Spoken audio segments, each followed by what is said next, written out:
Welcome to the latest installment of State Champs Indiana Extra Point, presented by Lawrence Technological University. I'm your host, Greg Rakestraw, joined as always by the Baz from the Bash. That would be Bob Stambazze joining us. Hello, my friend. How are you? Good day. Just great. How are you? I'm doing wonderful. Let's talk about the games that we saw first on Friday night. As amazingly, we are now already through week number 7 of the high school football season. Your game was? We had the Wabash Apache and the North Miami contest that Wabash come from behind to get a big win at Alumni Field at campus of Wabash High School, and it was a typical TRC football game. How so?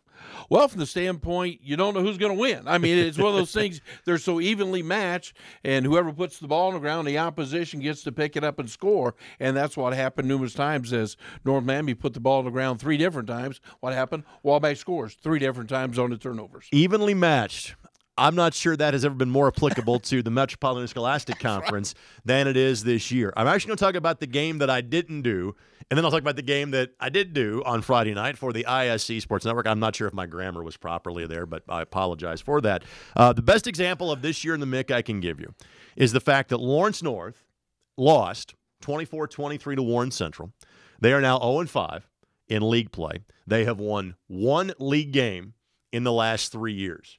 So in the last 19 league matches they have played, they're 1-18. Yet they led for the majority of that game, and it took Warren, who is in first place, now 5-1 in league action, and will play for the league title on Friday night. It took them until a minute and a second left to go to get the decisive score in that game. So literally the difference between 1 through 8 in that league is 1 point. And there's never been a year like this in now the 24-year history of the Metropolitan Scholastic Conference. The game that I had the pleasure of calling on the ISC Sports Network saw Ben Davis knock off Carmel by a score of 27-14. A pick 6 late in that game helped set the final score in that contest. Ben Davis scored on their first 4 possessions of the game, alternating touchdowns and field goals. They scored in their first play of the game, a 77-yard scramble by Trent Gibson. Their only points in the second half, said pick 6 from Dalen Carnell. Carmel is now 4-3. They have now lost twice in league play. They're not out of the hunt for the league title because they play Warren Central coming up on Friday night, and we'll talk more about that game coming up in just a matter of moments. So those are a couple of the big results as far as the 6A's are concerned in Indianapolis. But let's go to Fort Wayne because, again, the 6A schools and the 5A schools in the Summit, I think, are really good this year. But I'm not sure anybody's better than Homestead. They beat Carroll 42-15. Well, we were just talking before the fact that Homestead and Carroll, they don't like each other. And when those two get together, it's a slobber knocker, just no other way to describe it. You got the big quarterback coming out of Homestead that sees over everybody at 6'6", big arm, throws for 3+ again, and has another great night and comes up with a big win. Funny, I heard his name mentioned by a college basketball coach friend of mine, and I don't think I can mention the name, but his name came up in conversation a few days ago about another sport that he plays. Wow. So a multi-sport athlete, which is something we're going to talk about a couple of different times on the program today. From the northeast corner to the northwest corner, I think little doubt the 2 best teams in the region are Merrillville and Valpo, and it's the team that is a potential state championship candidate in 5A that squeaks by a team that could go far in 6A. Vikings beat the Pirates 29-28 as Valparaiso downs Merrillville. Balanced on their offense, 200 yards thrown, 150 yards running. They win by 1. Just a whale of a football game taking on Merrillville. Valparaiso coming out on top. This is an outstanding football game. It's going to be interesting to watch. Football team. It's going to be interesting to watch them progress through tournament play. Just remember, Valpo made the semi-state last year and gave Carmel everything they could handle before the Greyhounds made the state final. And now Valparaiso, number 2 in 5A, would not see New Pal nor Cathedral until a state championship game. Bishop Dwenger could be waiting for Valparaiso. And as far as Merrillville is concerned, I still think they could be the representative out of the north because Carmel has had issues at quarterback. We see how good Homestead is. Nobody's going to sleep on Snyder. Penn is really down by their lofty standards. So even though Merrillville lost that game Friday night, Don't take that as an indication that they are incapable of making a deep tournament run. And it's going to be interesting, too, as you watch them, and you brought up Snyder's name a second ago, there's another team going to come out of the North, and we said here late in the season, tournament draws next week, right? Correct. And so you got to look at them, but they just aren't the Snyder of old. But one thing they have, Coach, is still there, and this is a very talented, very smart football team from Snyder, but so is the rest of the North. Let's get to 5A. New Pal did what was expected against Shelbyville. Frankly, people thought they might score more than 63 points. They win 63-0. New Pal may have a similar result against Newcastle this week, and then business will pick up to some degree with Delta, whom they're going to play in week number 9. How about Cathedral beating Louisville Trinity 28-7? Anytime you beat Trinity, that's impressive. Remember, Trinity beat Carmel and Warren Central to start the year, and Cathedral beats them. And a lot of people that were there say it maybe was even a little more of a spread than 21 points would indicate. And that is interesting, as we talked about that game all year long with Trinity and the other Indiana schools, and then for Cathedral to come up there and pop them 28-7, that's a huge win, but it also kind of sets the tone on what's getting ready to come up. One other game in 5A that I want to reference, it is Harrison beating McCutcheon 42-14, and so much of the discussion in 5A, and rightfully so, centers around Valpo, New Pal, Cathedral, Dwenger. Concord was beaten for the first time on Friday night. I do think there's a big 4 in 5A. I'm not so sure that Harrison isn't the next best team of that group. Their losses are to Lafayette Jeff, ranked number 2 in 6A, and to Westfield, which has been in and out of the top 10 in 6A as well. Terry Peebles' team, I think, is really good. They're a solid defensive football team, put up some points against Lafayette Jeff. Don't sleep on the Raiders. They won their first sectional last year in 24 years, ran into New Pal in the regional. That wouldn't happen this time around. Harrison might go far in the 5A tournament. Well, you got to look what they did. They, like you said, they put in up 42 points over the weekend, and when you've got the defense they've got, now the offense is starting to really click and come to the forefront. This is going to be a team you cannot, as you said, sleep on. In 4A, we talked about this last week. Number 1, New Prairie is going to get their toughest test of the season. They beat Penn 21-17, and again, by those that follow the Kingsmen closer than I do, they have said, hey, this is not your typical Penn team. Don't care. 4A versus 6A, a powerhouse program. That is a huge win for Russ Radke's team. Russ Radke team, once again, we talked about that last week with him at the helm of New Prairie now and what they've done. He will get them ready no matter who they're going to play, a 6A or a 1A.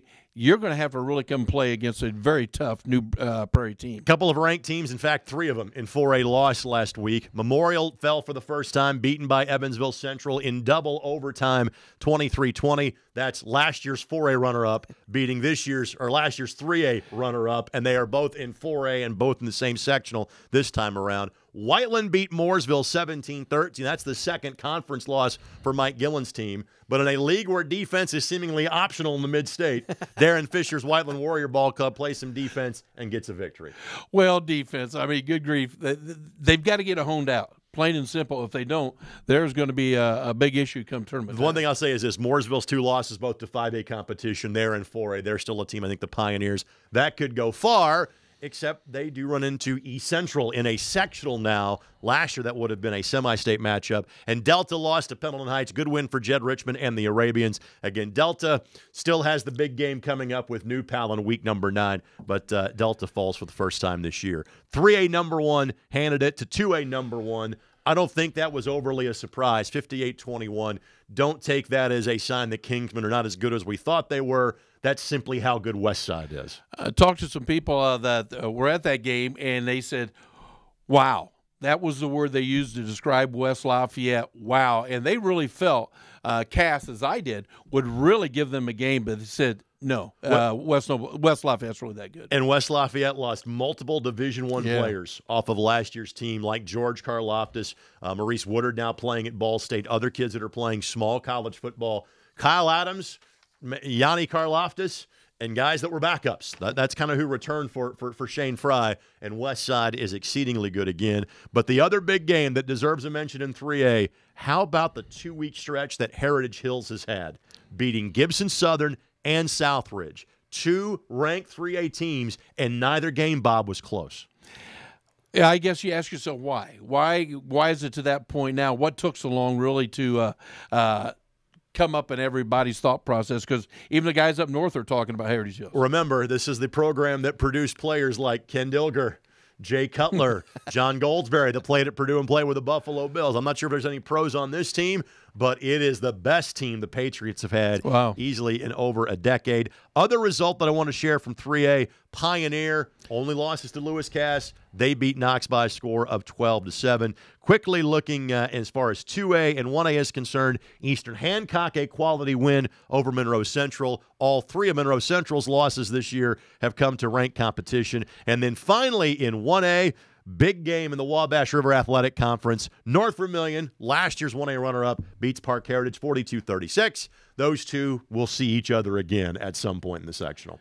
They put the points up on the board, just make sure the lights are working. The scoreboard was fully checked, I think, in week number 7. Again, they'll get together at some point in time down the road. So there you go. The big games from week number 7 across the state of Indiana. We'll take this quick timeout. We'll come back and look at the major matchups in week number 8. I cannot believe we are this far into the season already. You are just getting started enjoying the program that is State Champs Indiana Extra Point, presented by Lawrence Technological University.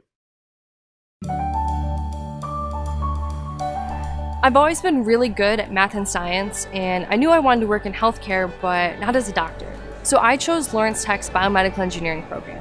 I've pushed myself to take internships, like this one, at a hospital in an orthopedic research lab. Thanks to Lawrence Tech's unique, hands-on style of education, I'm graduating with a published research paper and a job. Lawrence Tech, where Blue Devils dare.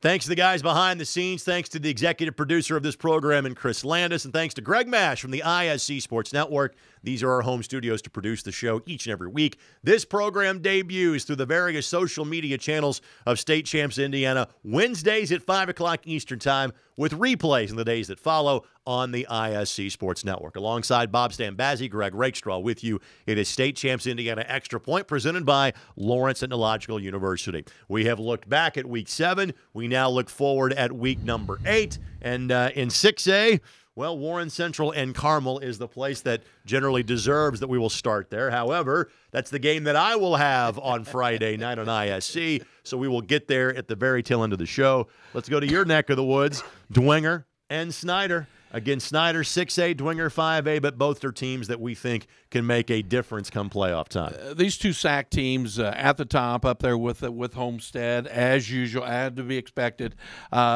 Two teams, one team likes to throw a little bit more than the other. So I think you look at the speed that Snyder's going to come at Dwenger with, but gosh, Dwenger's so physical with their defense, and they got Braden at quarterback back there throwing. He hits everybody in stride, it seems like, every time I see him. So that is going to be a great matchup in the SAC this Friday night. In 5A, Cathedral, again, should be number 3 in the state after their victory against Trinity, if not bumped up at all. I don't think they would catch New Pal or Valpo from a polling standpoint. So the Irish at number 3 take on Brebeuf.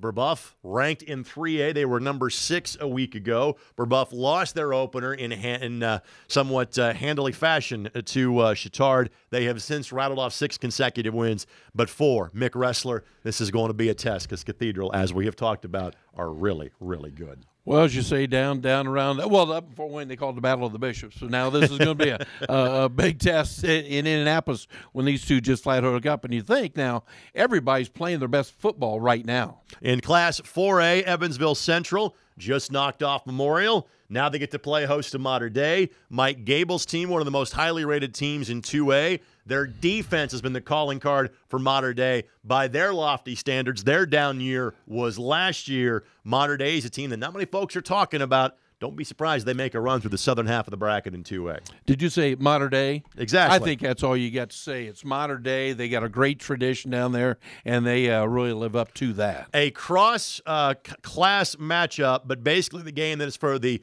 Mid-Southern Conference Championship, a pair of undefeated teams. Silver Creek, that is in 4A, 7-0. Brownstown Central, that is in 3A, 7-0. Again, Silver Creek for many years was the largest school in the state that did not play football. They've had varsity football really for about a decade at this point, and here they are at 7-0 to start the season. But again, they got to go to Brownstown. That won't be easy. No, and I did not know that was the largest school without football in the state of Indiana. But where have they come from? Well, evidently they got an outstanding coaching staff and a lot of great kids playing football and outstanding athletes. All right, to Class 2A we go now. Western Boone at Danville. And again, this is a team that lost in week number 2. We haven't talked about Justin Pelly's team all that much. Here they are now at 6-1. They've got some key pieces back from that state champ. I referenced Modern Day in 2A. Don't sleep on the Stars in 2A either. Yeah, we were really good. They're just back where they need to be, playing great football this time of the season. Triton Central at Beech Grove. That is also a big game. Triton Central just lost a tough one to Cecina 8-7 last week. Beech Grove up in 4A, but again, one of the better teams in the Indiana Crossroads Conference. For a second year in a row, Sheridan and Eastern are going to play for their championship in the Hoosier Heritage Conference. Sheridan is 5-2 and lost to Seeger last week. However, both of Sheridan's losses have come from teams that are outside of their conference, as each of these two teams are 5-0, league championship on the line on Friday night. I remember when Eastern was the doorstep. I mean, they just did not play very well. They got great athletes right now, playing outstanding football up in Greentown. This will be an outstanding football game. Well, Josh Edwards has done a fantastic job as the head coach at Eastern. They have hung their head on defense the last couple of years, and they were a team that, you know, the old Mid-Indiana Conference that has since broken up and sent teams into like 3 different leagues at this point. That league was kind of – the departure was hastened by the fact that both Eastern and Taylor said, hey, we got to find schools that are closer to our size. That is what Eastern has done, and their fortunes in football have turned around immediately. And look at their defensive stats. So overall, giving up 59 points on the season. In conference play, just 28. So this will be an interesting match. Oh, wait, who are they playing? What's that Bud's guy name? I mean, this is going to be a lot of fun how he matches up. 100 games during his coaching career. Other game we want to make sure we get to from the smaller classifications, Adams Central and Bluffton. Both teams are 6-1 on the season. Adams Central lost to their big rival 2 weeks ago in South Adams. These two teams fighting it out for second place in the league. And they are backdoor really players here because they're about 15 miles apart. They know each other, let's say. This will be an interesting ball game on the turf at Bluffton. So there you go again. That's a look around some of the key games coming up in week number 8. And as you can tell, a lot of games with conference championship implications on the line all across the state of Indiana. For recruiting implications, we turn it over to Alan True from 24/7 Sports.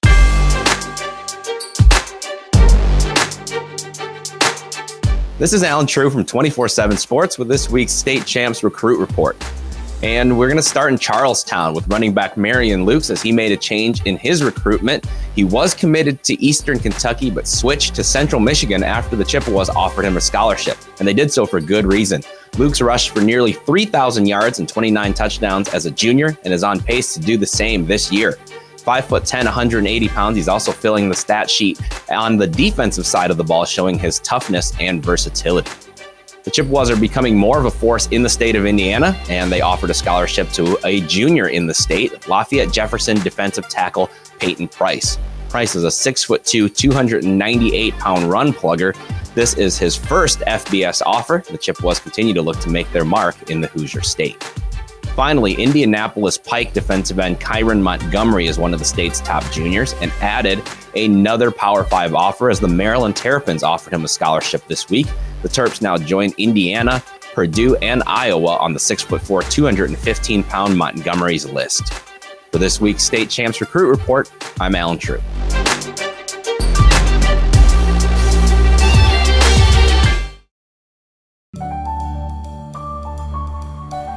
I've always been really good at math and science, and I knew I wanted to work in healthcare, but not as a doctor.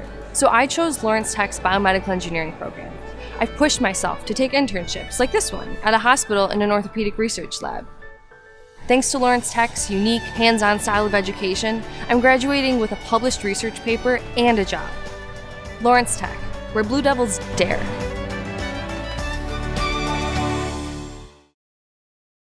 Welcome back on State Champs Indiana Extra Point. Greg Rakestraw, Bob Stambazze with you. As always, we are presented by Lawrence Technological University. Time now for our Spotlight segment.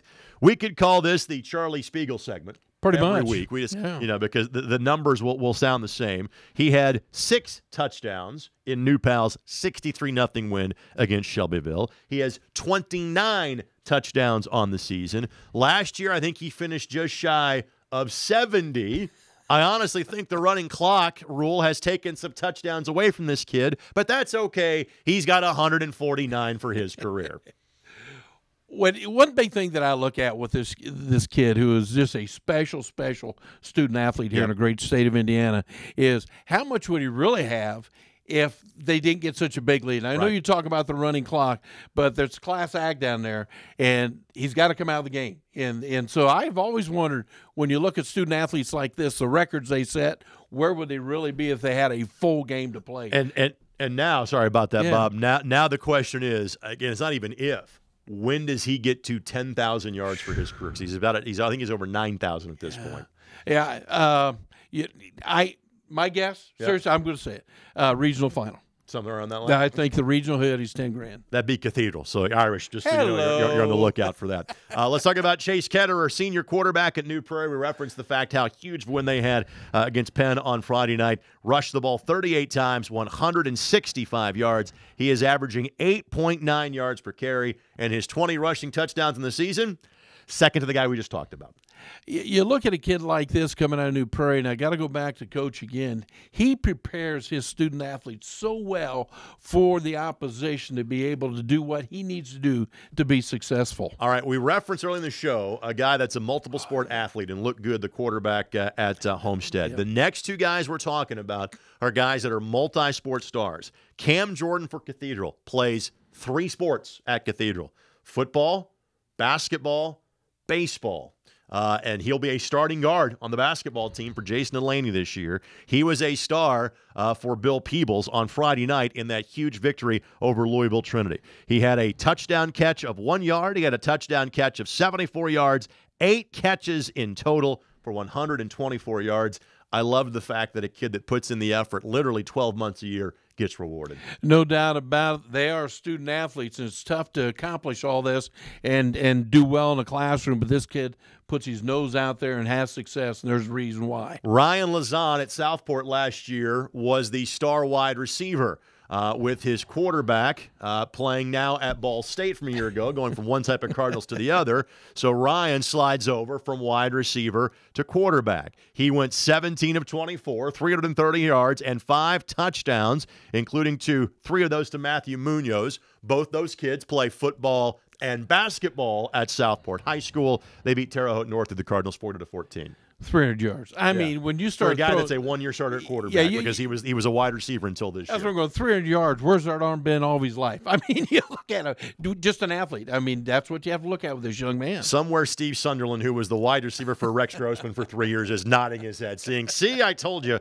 I could have done something like that." Tyrus Martin from Martinsville had to fill in for the starter at quarterback for the Artesians. So he proceeds to go 35 of 50 for 305 yards, including the game winner in the final minutes as Martinsville beats Perry Meridian. Wow. Yeah. I mean, just wow. It's fun as I listen to you talk about these kids, what they're doing today. First varsity start, throw the ball 50 times. Good luck with that. Unbelievable. Have at it. And finally, Houston Swan of Eastern Hancock, 22 of 32 for 307 yards. Big win for Eastern Hancock over Monroe Central. Yeah. Eastern Hancock, I think, will be in the 2A polls this week. I would think so. Yep. Yes. 27 touchdowns for Houston on the season, 68% completion percentage, and just shy of 1,900 passing yards, which is good for 3rd in the state. So there you go, our Spotlight segment highlighting some of the great individual performances across the state of Indiana in week number 7. Before we go any farther, let's clue you in what's going to happen this week on the State Champs Indiana flagship program that you can see on Fox Sports Indiana multiple times during the course of the week, debuting on Sunday morning. And for that, here's Lauren Plant. Thanks, Greg. This week on State Champs, Warren Central at Carmel. Can the Greyhounds pull this one out, or will it be a repeat of last year's state final? That's our main event. Cathedral at Brebeuf, Lewis Cass at Hamilton Heights, some Fort Wayne and Terre Haute area action too, all this week on State Champs High School Sports Show, Sunday at 10 a.m. Eastern, 9 a.m. Central on Fox Sports Midwest, and throughout the week on Fox Sports Indiana. I'm on the Blue Devil football team, and that's a great place to be because other colleges wouldn't let me be both a football player and a nursing student. And just because I'm a dog on the field doesn't mean I can't take care of people. And man, do I love people. The small class size at LTU give me awesome access to my nursing professors. Lawrence Tech, where Blue Devils dare. Back for the final time here on State Champs Indiana Extra Point, presented by Lawrence Technological University. Again, alongside Bob Stambazze, Greg Rakestraw with you. Thanks to Chris Landis and Greg Mash behind the scenes. This is where you can find our games for this week. Bob, where are you going to be on Friday night? Well, the My Bash Sports Network and 105.9 The Bash will be at Southwood High School as the Knights host the Rochester Zebras. And we're not going to play on that right now. Why not? No. Probably. See, fans from Southwood can say the Zebras are like stacking up 16-11 against us. Here we go. The 5 officials. This is where Bob's been an official for a long time. This is my way of geeking him just a little bit. Here we go. All right. Okay. We'll get the low-hanging fruit from a humor standpoint out of the way. Are you going to take this on the road? No, we seek it right here in the studio on a regular basis. Southwood's a really good football team. Playing up in class, but still Southwood the favorite in this one. You got to look at Southwood being the favorite here, but the thing you also have to look at, they're going to come in. Rochester will be coming in with 4 backs that are big backs. One of them is almost 300 pounds. They're a big fullback. 2 fullbacks in there as they interchange them out, almost 600 yards apiece. So 2 running backs over 300. That means they're not going to throw the ball much, and Southwood will stack, pack, and rack and come after them short. All right, so you can borrow this stat on the My Bash Sports Network. It's from the My Rake Sports Network. Whoa. There are 4 undefeated teams right now in 1A. Southwood is one of those. Correct. Lutheran being one, West Washington being one, and South Adams being the other of that group. So there you go. Feel free to run with that. I'll run with it all day. Better than I'm old. I don't run very fast. Better than my zebra line, apparently. Where I will be on Friday night will be on the ISC Sports Network as per usual. And again, Carmel and Warren Central. And again, Warren, because they play Center Grove in week number 1, they are done with conference play as of this game. We went to last Friday with 4 teams having 1 loss in league action, but 1 in Warren, a half game ahead of the rest. Now we are down to 3 teams in the MIC that have 1 loss. That would be North Central, Ben Davis, who play each other in week number 9, and then Warren. So Warren can clinch a share of the conference championship with a victory at Carmel. And how about Carmel? You just played Ben Davis in week number 7. Who comes around the corner? Warren Central in week number 8. Just a brutal schedule in that conference when you're that big 6A program, all 6As. But that's just brutal. Have to turn right around and come after Warren Central. It's going to be interesting, really. We must have done something right as far as talking about our big games to preview, because here is the list of places state champs will be focusing on Friday night. Warren Central and Carmel. That makes sense. Yeah. Cathedral and Brebeuf. We've got that on the ISC Sports Network as well. Lewis, Cass, and Hamilton Heights. Kingsman should bounce back against a Heights program that is struggling in that one. And then we referenced Webo. They are playing at Danville. Huge Sagamore Athletic Conference game on Friday night.